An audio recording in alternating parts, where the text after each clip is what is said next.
Hello everyone, welcome to Nayra study. अब आप सब कैसे हैं? आई होप कि आप सभी अच्छे होंगे और अपनी स्टडी को कंटिन्यू कर रहे होंगे। फ्रेंड्स, आज के वीडियो लेक्चर में जो आपका सब्जेक्ट इंग्लिश हो जाता है, इसके 2018 का जो पेपर है उसके क्वेश्चंस को सॉल्व करेंगे, जो कि आप लोगों के लिए मोस्ट इम्पॉर्टेंट है। सो वीडियो को बिल्कुल भी स्किप ना कीजिएगा और वीडियो को लास्ट तक जरूर देखिएगा। तो चलते हैं आज के सीरीज का फर्स्ट नंबर क्वेश्चन देख लेते हैं। फर्स्ट नंबर क्वेश्चन हो जाता है, direct method of teaching English came as a reaction against. तो यहाँ पे देखिए, translation cum grammar method, substitution table method, bilingual method, या आपका structural cum situational approach method. तो यहाँ पे जो आंसर हो जाता है वो आपका हो जाता है ट्रांसलेशन कम ग्रामर मेथड। अब इसके बारे में थोड़ा सा जान लेते हैं। जो आपका हो जाता है ट्रांसलेशन कम ग्रामर मेथड, ठीक है ना। इसमें टीचर क्या करते हैं, जब कोई भी चैप्टर पढ़ाते हैं तो वर्ड टू वर्ड हर एक वर्ड की मीनिंग बताते हैं। ऐसे ही तो हम लोगों ने पढ़ा कि इसके स्ट्रक्चर क्या होता है, इसकी पहचान क्या होती है, इसमें कौन सा वर्ड, इसकी इंग्लिश क्या होती है। इस तरह से पूरे सेंटेंस की मीनिंग बताते हैं। ये ज्यादातर स्कूलों में अभी भी पढ़ाया जाता है।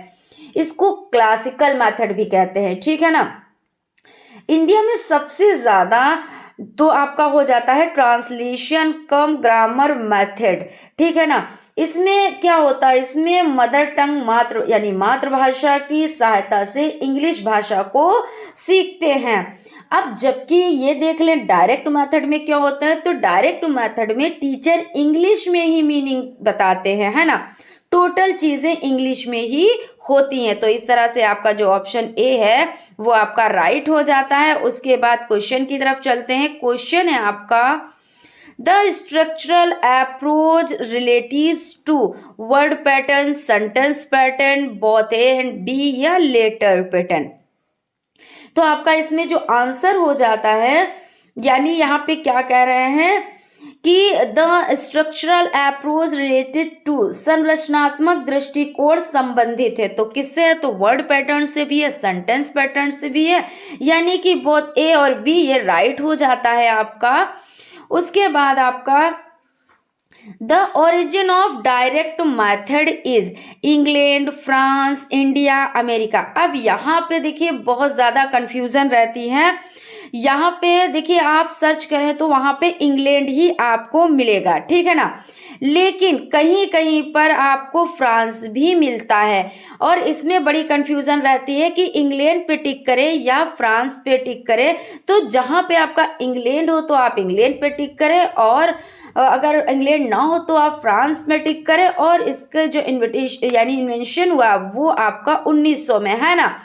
तो इस तरह से आपकी चीजें हो जाती हैं। बाकी आप खुद भी समझदार हैं, आप लोग अच्छे से वर्क कीजिएगा, ठीक है ना। यहाँ पे बहुत ही ज्यादा कंफ्यूजन रहती है। फिर उसके बाद आपका हो जाता है adjective of differ is. Adjective मतलब क्या होता है, एडजेक्टिव मतलब होता है विशेषता। ये नहीं है कि अच्छे में ही विशेषता हो। जैसे कोई गोरा है, जैसे भाई वही वाली बात हो गई कि जैसे कोई गोरा है उसकी बात आप कहोगे आप कितने गोरे हो तो बहुत अच्छा लगेगा उससे। अगर कोई काला उससे आप कह दो आप बहुत काले हो तो उससे बहुत बुरा लगेगा। लेकिन ये उसकी विशेषता है। कोई पतला है ना, तो उससे कहोगे भाई आप बहुत पतले हो, आप मेंटेन हो, तो उसे बहुत अच्छा लगेगा। लेकिन जब किसी से कहोगे भाई आप बहुत मोटे हो तो उसको नहीं अच्छा लगेगा। है ये उसकी विशेषता ही। तो यही चीज हो जाती है, ठीक है। अब डिफर की क्या है, तो differ, adjective of differ is different, है ना। तो आपका डिफरेंट राइट आंसर हो जाता है। उसके बाद आपका क्वेश्चन हो जाता है, what are the two productive skill. अब प्रोडक्टिव स्किल आप कैसे पहचानेंगे, तो कहते नहीं है कि हम बोल रहे हैं आप सुन रहे हो, हम लिख रहे हैं आप देख रहे हो, हम आपको बोलकर और लिखकर चीजों को समझा रहे हैं, है ना। तो इसमें क्या हो गया, जैसे आपने कोई प्रोडक्ट लिया तो प्रोडक्ट आपने क्या किया, उसको देखा, उसको समझा। भाई सारे प्रोडक्ट आप यूज करते हैं, मान लीजिए किसी कोई सा भी XYZ, बहुत सभी प्रोडक्ट ही तो होते हैं जो आप यूज करते हैं, है ना। ब्यूटी प्रोडक्ट हो गए, और भी प्रोडक्ट हो गए, है ना, क्लोथ प्रोडक्ट हो गए। तो इसमें भी तो होता है ना। तो ये चीजें क्या है, आप देख सकते हो, है ना। तो जो चीजें देखी जाती हैं वो क्या है, वो प्रोडक्ट हैं। तो इसी तरह स्पीकिंग हम बोल रहे हैं, आप सुन रहे हो, और हम जो बोल रहे हैं वही उसी से तो आप समझ रहे हो ना, और राइटिंग हम लिख रहे हैं, आप देख रहे हो। तो इस तरह से स्पीकिंग और राइटिंग हो जाती है।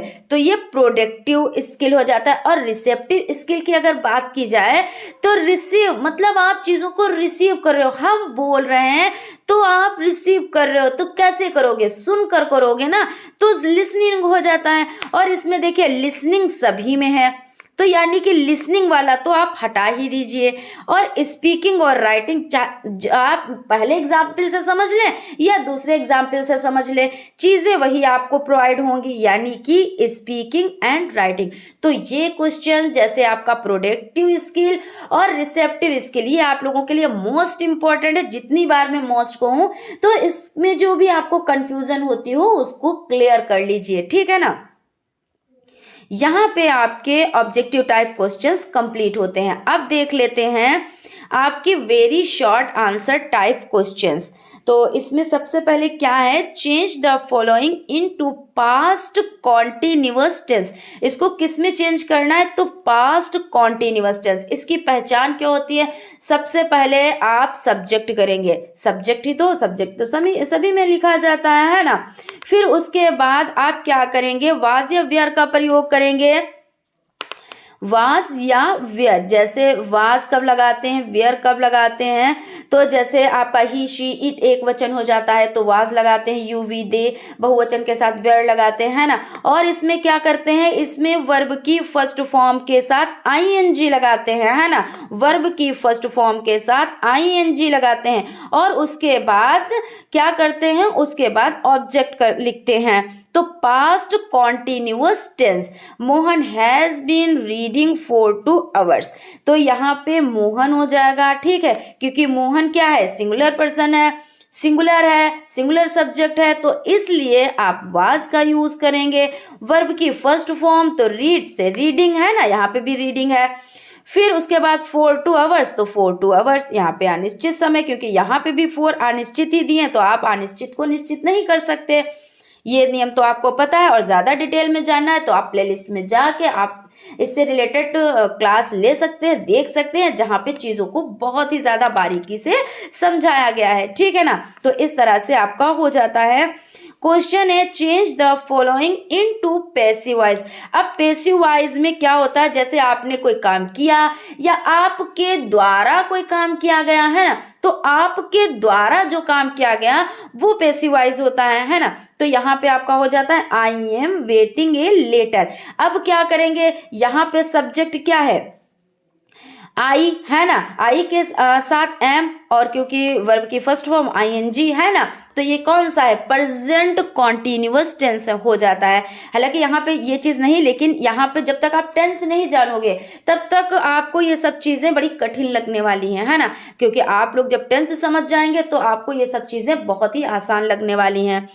तो I am writing a letter, तो सबसे पहले आप ऑब्जेक्ट को उठा ले, आ लेटर, ठीक है ना, तो आ लेटर हो गया। उसके बाद आपका इज, क्योंकि आपको देखिए writing, I am writing a letter है ना, तो इज यहाँ पे आ जाएगा। उसके बाद बीइंग आएगा, और बीइंग के बाद वर्ब की इसमें थर्ड फॉर्म लग जाती है। यहाँ पे आपका क्या था, वर्ब की फर्स्ट फॉर्म के साथ आईएनजी लगा था, अब आपको वर्ब की थर्ड फॉर्म लगानी है, तो रिटन। और बाई, क्योंकि आपके द्वारा काम किया गया ना, द्वारा के लिए क्या होता है बाई, और आई को आप मी में चेंज कर देंगे, तो a letter is being written by me, इस तरह से हो जाता है। यहाँ पे आपका क्वेश्चन हो जाता है 8 नंबर का क्वेश्चन जो है वह complete the following into passive voice. ये यहाँ पे थोड़ी सी मिस्टेक है, यहाँ पे कंप्लीट द फॉलोइंग सेंटेंस है, ठीक है ना। I prefer milk dot dot T, तो जहाँ पे प्रेफर की बात आए, ठीक है, सुपीरियर इंपीरियर, तो वहां पर टू का यूज करेंगे, तो इसलिए यहाँ पे टू हो जाता है। Complete the following sentence, he congratulate me dot dot my success, तो कॉन्ग्रेचुलेट की बात आई है तो यहाँ पे भी टू का यूज करेंगे। क्वेश्चन है change the following sentence into complex sentence. Complex sentence किसको कहते हैं? तो मिश्र वाक्य को कहते हैं ना। तो इसमें क्या क्या यूज करते हैं? जैसे आपका हु हो जाता है, विच हो जाता है, whom हो जाता है। हु किसके लिए यूज करते हैं? जो सजीव चीज होती है। विच किसके लिए यूज करते हैं? जो निर्जीव चीज होती है। whom, where, what, date, because, if, although, though, yet, ये सभी किसमें यूज होते हैं? तो कॉम्प्लेक्स सेंटेंस में। अब यहाँ पे देख लेते हैं, in spite of working hard he failed, although he work hard yet he failed. यद्यपि उसने कठिन परिश्रम किया होता तो वो फेल नहीं होता है ना। तो although he work hard yet he failed. Question आपका हो जाता है complete the following sentence. If you had work hard you passed. Would have यहाँ पर होगा, अगर तुमने मेहनत की होती तो तुम पास होते, तो यहाँ पे वुड हैव का यूज करेंगे। अब यहाँ पे आपके शॉर्ट आंसर टाइप क्वेश्चंस आ जाते हैं, इनको कंप्लीट कर लेते हैं। क्वेश्चन है change the following into indirect narration. The teacher said to the students, why have you not completed your homework? Teacher ने बच्चों से कहा कि तुम अपना होमवर्क करके नहीं लाए, है ना। तो टीचर क्या बच्चों से कह रही हैं? तो यहाँ पे आस्क्ड हो जाएगा, asked the teacher, asked the student, why है तो वाई ही रहेगा। हैव द यहाँ पे हैव यू है, तो यहाँ पे आप देख लें students why they had note. Have को हैड में चेंज किया गया, नोट तो नोट ही रहेगा, कंप्लीटेड तो कंप्लीटेड ही रहेगा। योर होमवर्क यानी देयर होमवर्क, इस तरह से आपका कंप्लीट हो जाएगा।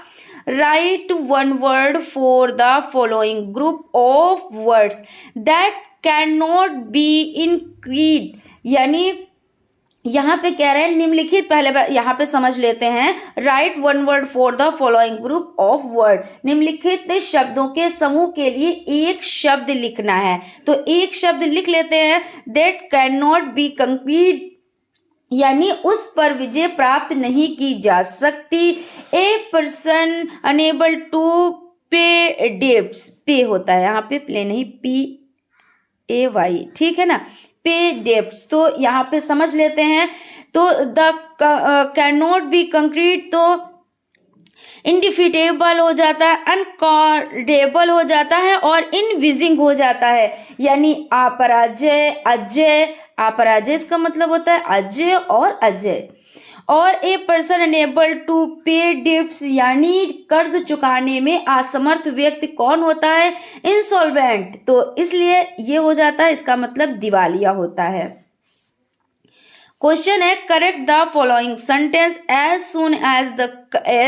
सून as I come if being to rain. Second आपका हो जाता है the climate of Kashmir is healthier than Delhi. यहाँ पे as soon as I come it began rain, और सेकेंड हो जाता है the climate of Kashmir is healthier than that of Delhi. इस तरह से उसके बाद आपका क्वेश्चन हो जाता है write the meanings of the following items and phrases, यानी निम्न मुहावरे वाक्यों के अर्थ लिखिए। नल एंड वॉइड, यानी कि इसका मतलब हो जाता है अशक्त एवं शून्य। क्या हो जाता है? अशक्त एवं शून्य। तो इसका क्या लिखेंगे? शून्य है यहाँ पे, देखिए यही वाला शाह है, यहाँ पे लाइन हो गई शून्य, ठीक है ना। तो इसके लिए क्या लिखेंगे? तो इसके लिए लिखेंगे having no legal force not valid, ठीक है, जिसके पास कोई कानूनी बल नहीं, वैध नहीं। उसके बाद है अप्स एंड डाउन, यानी उतार चढ़ाव। तो राइज एंड फॉल, यानी उत्थान या पतन। इस तरह से आपका हो जाता है। फिर क्वेश्चन की तरफ चलते हैं। क्वेश्चन आपका है एज सून द बेल रंग the boys come out of the class. इसको नेगेटिव करना है तो एज सून को तो नो सूनर में चेंज कर देंगे, ठीक है ना। Did the bell rang then the boys come out, इस तरह से हो जाता है। उसके बाद आपका क्वेश्चन है write a composition of your aim of life in about 30 words, do not write your name and address. यहाँ पे क्या कह रहे हैं कि आप अपने एम के बारे में बताएं और उसमें क्या करना है, आपको नेम और एड्रेस नहीं लिखना है। तो आप इस तरह से लिख सकते हैं। हालांकि आप डीएलएड कर रहे हैं तो अपने बारे में जैसा भी जिसको मतलब जो अपने बारे में आगे आने वाले फ्यूचर के बारे में सोच रहा है वो अपने आप का जो एम है वही तो लिखेंगे ना। लेकिन यहाँ पर हम ये आप इस तरह से भी लिख सकते हैं, ठीक है ना, जैसे आपको सही लगे आप उस तरह से लिख लीजिएगा। एग्जाम में अगर आता है ना, I am born is a poor family but I am ambition student, I want to touch the sky so I have decided to become a great writer. यानी मेरा जन्म कहाँ हुआ, तो मेरा जन्म एक गरीब परिवार में हुआ। I am born a poor family but I am ambition student, यानी लेकिन मैं एक महत्वाकांक्षी छात्र हूँ। I want to touch the sky, मैं आसमान छूना चाहता हूँ। So I have decided to become a great writer, इसलिए मैं एक महान लेखक बनने का फैसला किया है। मैंने मतलब एक महान लेखक बनने का फैसला किया है। A single composition of mind may alter the whole course of my life, यानी कहने का मतलब है कि मेरी एक रचना मेरे जीवन की पूरी दिशा बदल सकती है। क्योंकि भाई जब अपना एम पूरा होता है, किसी का आप अभी टीचर बन जाओ, आपका एम कंप्लीट होता है, तो जब एम कंप्लीट होता है तो एक दिशा ही तो बदल जाती है ना।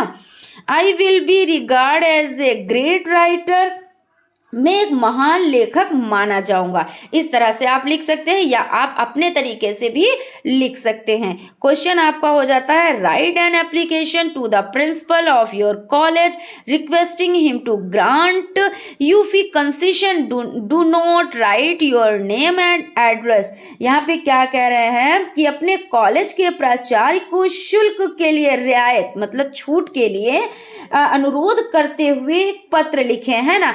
नाम नहीं लिखना है और एड्रेस भी नहीं लिखना है। तो यहाँ पे समझ लेते हैं। To the principal government inter college Agra, sir most respectfully I beg to say that I come from a very poor family, मैं अत्यंत आदर पूर्वक कहना चाहता हूँ कि मैं बहुत गरीब परिवार से हूँ। My father is a peon is a private firm, यानी मेरे पिता एक प्राइवेट कंपनी में चपरासी हैं और he gets a major salary of rate 3,000 PM. He has a large family to feed. He is unable to pay my fee. यानी अपराह्न यानी 3 बजे यहाँ पे है 3,000 बजे उसके पास लिखाने के लिए एक बड़ा परिवार है, वह मेरी फीस देने में असमर्थ है। मैं आपसे अत्यंत यानी I requested you very humbly to grant me full freeship, यानी निम्रता पूर्वक अनुरोध करता हूँ कि मुझे पूर्ण स्वतंत्रता प्राप्त करे। यानी कि मेरे पिताजी इतनी से कम सैलरी पाते हैं और उसमें पूरा परिवार चलाना होता है, तो इसलिए मैं गरीब परिवार का हूँ, छात्र हूँ। तो आप फीस क्या फीस माफ़ी के लिए है ना, यहाँ पे कुछ छूट के लिए है, तो आप कुछ फीस छोड़े, है ना, यही चीज़ है। यहाँ पे डेट डाल दें, योर्स ओबिडेंटली, यानी XYZ, कोई नाम नहीं लिखना है, एड्रेस नहीं लिखना है। इस तरह से आपका हो जाता है। सो फ्रेंड्स, आई होप आप लोगों को सेशन अच्छा लगा होगा। अगर कहीं पे कोई कंफ्यूजन है, कोई डाउट है, तो प्लीज़ आप लोग कमेंट बॉक्स में कमेंट कर सकते हैं, हम उसका रिप्लाई आप लोगों को ज़रूर से ज़रूर देंगे। तो मिलते हैं नेक्स्ट क्लास में, तब तक आप लोग अपना ख्याल रखें और स्टडी को कंटिन्यू करें और इसको सॉल्व करें। प्लस जो चीज़ें याद करने वाली उनको याद करें, जो चीज़ें समझने वाली हैं उनको समझें, ठीक है ना। क्योंकि देखिए भाई, इंग्लिश तो ऐसे ही सीखी जाती है कि अगर आप चीज़ों को समझेंगे नहीं, आप चीज़ों को याद भी करना रहेगा। आप जब चीज़ों को याद करेंगे तभी आपका अच्छे से हो पाएगा। Thank you.